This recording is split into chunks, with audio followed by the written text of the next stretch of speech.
It was an ordinary Tuesday morning, the kind where the rhythm of life carried on without much notice. The sun was barely breaking through the overcast sky, casting a dull light over the quiet suburban street. Birds chirped faintly in the background, their melodies blending with the familiar hum of garbage trucks making their rounds.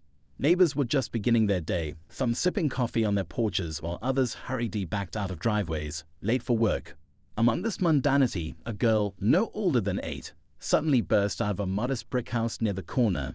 Her small feet pounded against the pavement as she ran, tears streaming down her face. She clutched a warm teddy bear to her chest, its frayed ear dangling as if it too had endured its share of hardships. Her sobs were sharp and unrelenting, piercing the quiet morning air.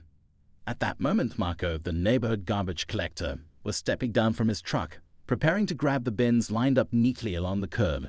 He was a gentle soul, known to wave at kids and exchange friendly nods with the homeowners. But this was different. He froze as the girl sprinted toward him, her face red and streaked with tears. "Help me," she cried, her voice trembling with desperation. Marco bent down, concern etched into his weathered face. He had seen a lot in his years on the job, but nothing like this. "What's wrong, sweetheart?" he asked softly, his hands hovering near her shoulders as if afraid to scare her more. She sniffled, trying to catch her breath. They're in the house," she stammered, her tiny frame shaking. Marco's brow furrowed. "Who's in the house?" But before the girl could answer, the front door of the house she had fled slammed open. A figure loomed in the doorway, shadowed and menacing. Marco instinctively stepped in front of the girl, shielding her with his broad frame. The man at the door didn't step forward but stood there, watching. Something about his stillness sent chills down Marco's spine. He could feel the girl trembling behind him, clutching his reflective vest like it was a lifeline. "Stay right here," Marco whispered to her. He reached for his phone, his fingers shaking slightly as he dialed 911. Within minutes, the sound of sirens echoed in the distance, growing louder with each passing second. Police cars screeched to a halt, their flashing lights painting the street in red and blue.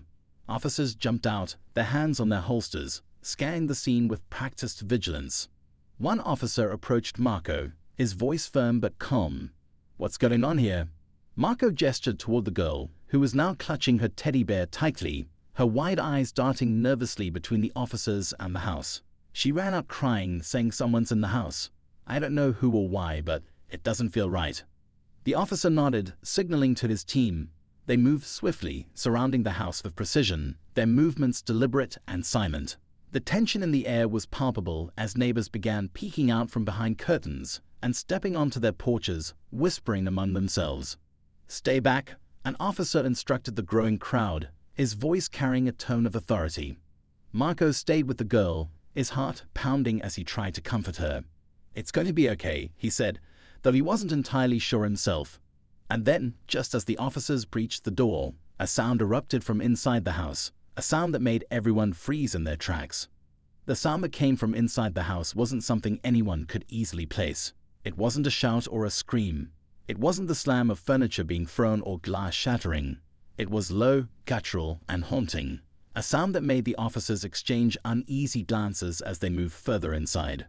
Marco's grip on the girl's hand tightened slightly, more for his own reassurance than hers. The girl whimpered softly, burying her face against his side. "Don't let them take me," she whispered, her voice barely audible. Marco crouched down, trying to meet her tear-filled lies. "No one's going to take you," he said, though a part of him wondered if he was making promises he couldn't keep. The officers disappeared into the house, their movements careful and deliberate. From where Marco stood, he could see the front door still ajar, revealing glimpses of a living room that looked oddly untouched. A lamp cast a warm glow over the space, and a stack of folded blankets sat neatly on a chair. It was the kind of scene that should have felt inviting, but there was something about it, something just a little too still, too quiet. A woman from across the street called out, breaking the heavy silence. "What's going on?" she asked, clutching a robe around her as she stepped onto her porch. Other neighbors began gathering as well, murmuring amongst themselves. Marco didn't answer. He didn't know what to say. All he could do was stay with the girl, who clung to him like her life depended on it. Minutes felt like hours as the police combed through the house. Then, one officer emerged, his expression grim. He approached the officer in charge and spoke in a hushed tone, but Marco caught fragments of it. Words like locked room and no sign floated through the air, their meanings unclear but unsettling. The officer in charge nodded sharply and directed a few more officers to head around to the back of the house. Whatever was happening, it wasn't straightforward. Marco glanced down at the girl. She had stopped crying, but her face was pale, her lips trembling as she stared at the house. "Do you know what's in there?" he asked gently. She hesitated, her small hands twisting the teddy bear tighter. "They said not to tell," she whispered. "Who said that?" Marco pressed, his voice soft but insistent. Before she could answer, another sound came from the house. This one was louder, sharper, like wood splintering under pressure. It made everyone outside flinch, and Marco instinctively stepped back, shielding the girl with his body. More officers rushed in, their footsteps heavy as they disappeared through the door. The tension was unbearable now, the kind that made even the air feel thick. Marco looked around, noticing the way the neighbors were inching closer, their curiosity outweighing their caution. "Stay back," he called out, his voice firm but not harsh. The last thing he needed was for anyone else to get involved in whatever this was. The girl tugged on his sleeve, her eyes pleading. "You can't let them go in there," she said, her voice trembling. Marco's brow furrowed. "Why not? What's in there?" She shook her head, biting her lip as if she was holding back something important. "It's bad," she whispered. "Really bad." Before Marco could ask more, one of the officers reappeared, this time gesturing for the paramedics who had arrived earlier to step forward. They carried a stretcher between them, their faces serious. The sight made Marco's stomach drop. "What's going on?" he called out to the officer. The man hesitated, his gaze flickering between Marco and the girl. "We found someone," he said finally, "an adult male. He's not in good shape." The girl's grip on Marco tightened so much that he thought she might tear his vest. She was shaking now, her whole body trembling like a leaf in the wind. "Is it him?" she asked, her voice barely a whisper. Marco didn't know how to respond. He glanced back at the officer, who looked just as uneasy. Whoever they had found, it was clear that this was only the beginning of something much bigger. The neighbors were whispering louder now, their voices carrying snippets of speculation. "Did someone break in?" one woman asked. "Maybe it's a domestic dispute," another man suggested. Marco ignored them, focusing entirely on the girl. "Sweetheart, you need to tell me what's going on," he said gently. "I can't help if I don't understand." Her eyes were wide, filled with a fear that seemed too big for someone her age to carry. "It's not safe," she said simply. Marco's heart sank at the weight of her words. There was something about the way she said it, with such certainty, that made him believe her. Inside the house, the officers were still moving, their voices echoing faintly through the open door. One of them called out, "We've got another one," and Marco's stomach turned. The officer in charge stepped outside, his expression hard to read. He approached Marco and knelt down to the girl's level. "Hey there," he said, his voice softer than before. "I need you to tell me what happened, okay? Anything you can remember." She didn't answer, just pressed her face into Marco's chest. The officer sighed, standing back up and running a hand through his hair. "We're going to need to bring her in," he said quietly. Marco felt a pang of protectiveness surge through him. "She's scared out of her mind," he said. "Can't this wait?" The officer shook his head. "There's more to this than we thought. We need to know what she knows." Marco looked down at the girl, her small frame still trembling. He didn't want to let go of her, not when she was this terrified, but he also knew the officer was right. "Okay," he said reluctantly, "but take it easy on her." The officer nodded, signaling for one of the paramedics to approach. They gently coaxed the girl away from Marco, promising her that she'd be safe. As they led her toward one of the police cars, Marco felt a strange emptiness settle over him. He didn't know what was happening, but he couldn't shake the feeling that this was only the beginning of something far darker than anyone on this quiet street could have imagined.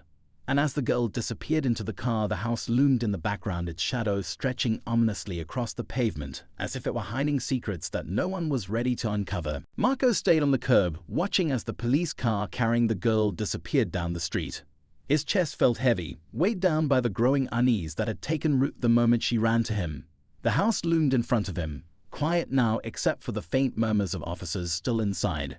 He couldn't shake the image of her tear-streaked face, the way the small hands clung to him like he was her only hope. The neighbors were still gathered, their whispers growing more speculative and bold as time passed.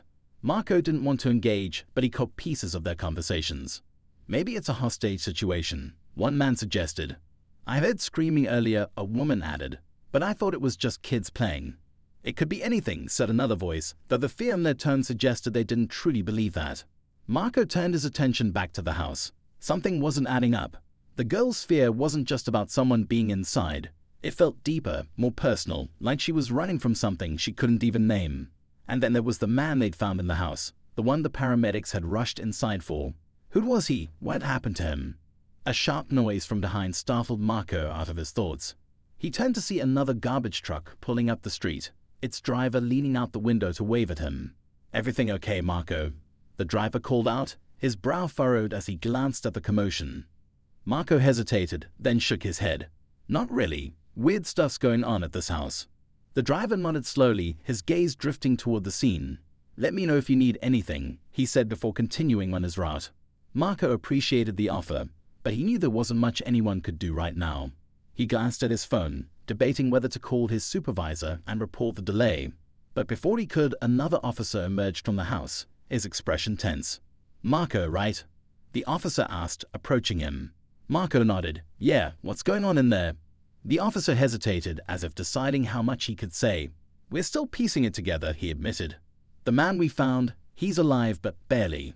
Looks like he was locked in a room for days, maybe longer." Marco's stomach twisted. "Locked in? By who?" The officer's lips pressed into a thin line. "That's what we're trying to figure out. The house doesn't show any signs of forced entry, and the locks on the doors are standard. But whatever happened in there, it wasn't random." Marco's mind raced. The girl had said they were in the house, but she hadn't given any details. Was she talking about the man? Or someone else? "What about the girl?" Marco asked. "Has she said anything?" "She's being taken to the station for a full interview," the officer replied. "But from what we gathered so far, she's too scared to say much. It's like she's holding something back." Marco frowned, frustration bubbling inside him. He wanted to do more, to protect the girl from whatever nightmare she'd escaped. But standing here on the sidelines wasn't helping anyone. "Do you need anything from me?" Marco asked, his tone firm. The officer shook his head. "For now, just stay close. We might need to ask you some questions later." Marco nodded reluctantly, watching as the officer returned to the house. The unease in his chest deepened with every passing moment. As the sun climbed higher in the sky, more neighbors began to gather, their voices growing louder and more inquisitive. Marco tried to ignore them, focusing instead on the house. Something about it felt wrong, like the walls themselves were hiding something dark and unspoken. Hours passed, and the police presence only grew. Detectives arrived, their suits a stark contrast to the uniforms of the officers already on the scene. They moved with purpose, speaking in low tones as they examined the house and its surroundings. Marco noticed one detective lingering near the front porch, studying the doorframe with an intensity that suggested he found something. The man crouched down, running his fingers along the wood before pulling out his phone to take a picture. Curiosity got the better of Marco. He took a few cautious steps closer, careful not to cross the invisible line that separated him from the active investigation. "Excuse me," he called out to the detective. "Is everything okay?" The man looked up, his expression guarded. "Who are you?" "Marco," he said, gesturing to his truck. "I'm the one she ran to this morning." The detective's eyes softened slightly, but his tone remained professional. "Thanks for staying around. We're trying to figure out what we're dealing with here." Marco nodded, glancing at the doorframe. "What are you looking at?" The detective hesitated, then pointed to a faint mark near the edge of the door.